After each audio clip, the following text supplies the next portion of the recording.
Teknologi kunci dalam fintech, robotik, biometrik, dan artificial intelligence. Dalam video sebelumnya, kita membahas mengenai cloud computing dan blockchain. Nah, sekarang kita lanjutkan pembahasan kita mengenai teknologi kunci dalam industri keuangan masa depan, yaitu robotics, biometrics, dan artificial intelligence.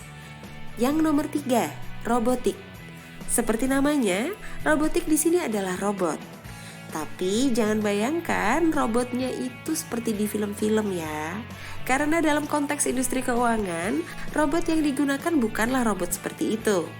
Robot yang dimaksud adalah robot-robot yang dapat mengotomasi berbagai tugas dalam industri keuangan, seperti customer service, validasi transaksi, sehingga tugas yang dilakukan secara manual itu akan berkurang.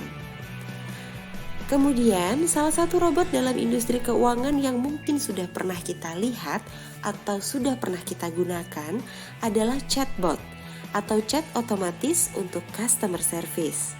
Chatbot seperti ini dapat digunakan untuk berbagai pertanyaan yang sering diajukan, sehingga customer service tidak perlu capek-capek mengulang jawaban yang sama. Yang keempat, biometrik. Pada dasarnya, biometrik adalah serangkaian karakteristik biologis manusia yang dapat diukur. Misalnya saja sidik jari, bentuk wajah, detak jantung, dan sebagainya.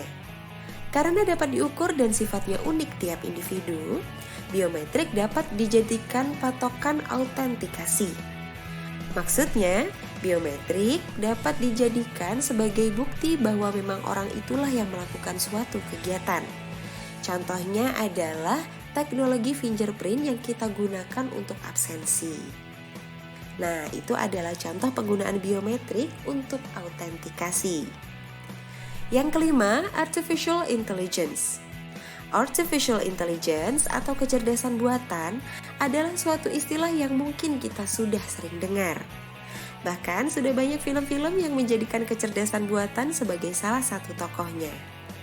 Tapi, apakah memang kecerdasan buatan itu seperti yang digambarkan di film? Dapat menjadi jahat dan justru mencelakakan manusia? Jadi gini teman-teman, meskipun tidak ada yang tidak mungkin ya di dunia ini, tapi kalau sampai segitunya sih kayaknya masih jauh banget nih teknologinya manusia.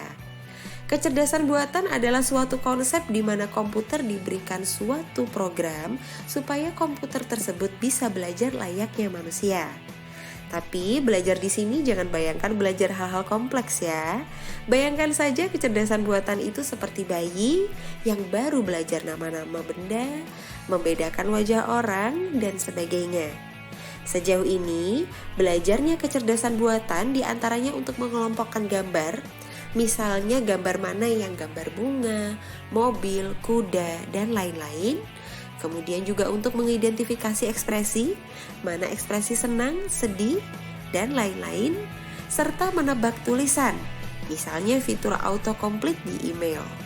Kemudian bisa juga merekomendasikan barang di marketplace sesuai dengan barang yang pernah kita beli, dan hal-hal sederhana lainnya.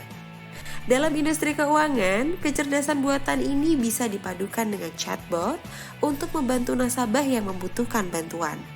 Atau bisa juga untuk memberikan rekomendasi produk keuangan kepada nasabah sesuai dengan histori transaksinya.